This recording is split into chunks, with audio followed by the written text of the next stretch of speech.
ജപ്പാനിലെ ഒരു മ്യൂസിയം കണ്ടിട്ടാണ് ഞാൻ ഈ കിളി പോയ പോലെ നിൽക്കുന്നത്. ഇന്ന് നമ്മുടെ ജപ്പാനിലെ വെക്കേഷൻ്റെ ലാസ്റ്റ് ഡേ ആണ്. നാളെ എല്ലാവർക്കും പണിക്ക് പോകണം. അതുകൊണ്ട് ഇന്ന് എവിടെയെങ്കിലും കാര്യമായിട്ട് പോകാമെന്ന് വിചാരിച്ചപ്പോൾ ഒടുക്കത്തെ മഴ. പിന്നെ മഴയൊന്നും കാര്യമാക്കിയില്ല. 3 കുടയെടുത്തിട്ട് നമ്മൾ പിള്ളേരായിട്ട് അങ്ങ് ഇറങ്ങി. ഗൂഗിളിൽ നോക്കിയപ്പോൾ നമ്മുടെ അരമണിക്കൂർ നടന്നു കഴിഞ്ഞാൽ ഒരു ആർട്ട് ഗ്ലാസ് മ്യൂസിയം കിട്ടും.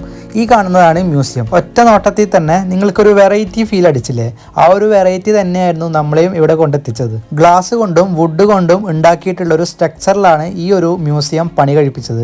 അപ്പോൾ അകത്ത് എന്തായിരിക്കും എന്നുള്ള പ്രതീക്ഷ, ഒരു എക്സൈറ്റ്മെൻറ്റ് നമുക്ക് കൂടി വന്നു. അങ്ങനെ നമ്മൾ പെട്ടെന്ന് അകത്തേക്ക് കയറി. ഗൂഗിളിൽ ഇതിനെക്കുറിച്ചിട്ട് പറയുന്നത് ഒരുപാട് ഗ്ലാസ് കൊണ്ടുള്ള ആർട്ട് നിങ്ങൾക്കുള്ളിൽ എക്സിബിഷൻ പോലെ കാണാൻ പറ്റും എന്നാണ്. അപ്പോൾ അകത്തേക്ക് കയറിയ സമയത്ത് വലിയൊരു ക്യൂ ആയിരുന്നു ടിക്കറ്റിന് വേണ്ടിയിട്ട്.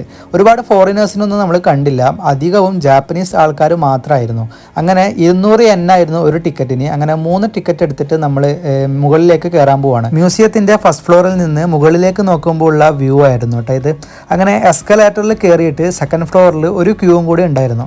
അവിടെ നമ്മൾ ടിക്കറ്റ് കാണിച്ചിട്ട് അകത്തേക്ക് കയറിയപ്പോൾ അവർ പറഞ്ഞു വീഡിയോ പാടില്ല. സത്യം പറഞ്ഞാൽ ഒരു വ്ളോഗ് കൂടി എടുക്കാൻ വേണ്ടിയിട്ടായിരുന്നു ഞാനിങ്ങോട്ട് വന്നത്. ഇതുപോലെയുള്ള കളർഫുൾ ആയിട്ടുള്ള ഒരുപാട് വിഷ്വൽ മാജിക്കുകളും ഒരുപാട് ഹാൻഡ് മെയ്ഡ് ആയിട്ടുള്ള ആർട്ട് വർക്കുകളൊക്കെ അതിനകത്ത് ഉണ്ടായിരുന്നു.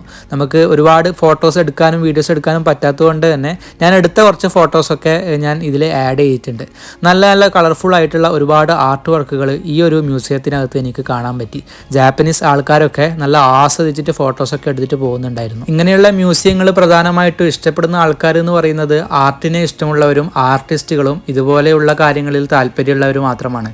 നമ്മളിതൊക്കെ ഒരുപാട് മിറർ മാജിക്കൊക്കെ പ്രതീക്ഷിച്ചിട്ടുണ്ടായിരുന്നു. പക്ഷേ മെയിനായിട്ടും ഇതൊരു എക്സ്പോ പോലെയായിരുന്നു ഉണ്ടായിരുന്നത്. നിങ്ങൾ ജപ്പാനിലെ കാഴ്ചകൾ കാണാനും ജപ്പാനിനെ കുറിച്ചിട്ട് കൂടുതൽ അറിയാനും ഇഷ്ടമുള്ള ആൾക്കാരാണെങ്കിൽ നമ്മുടെ ചാനൽ ഒന്ന് സബ്സ്ക്രൈബ് ചെയ്ത് വെച്ചോ. അപ്പോൾ ഓക്കെ, ബൈ.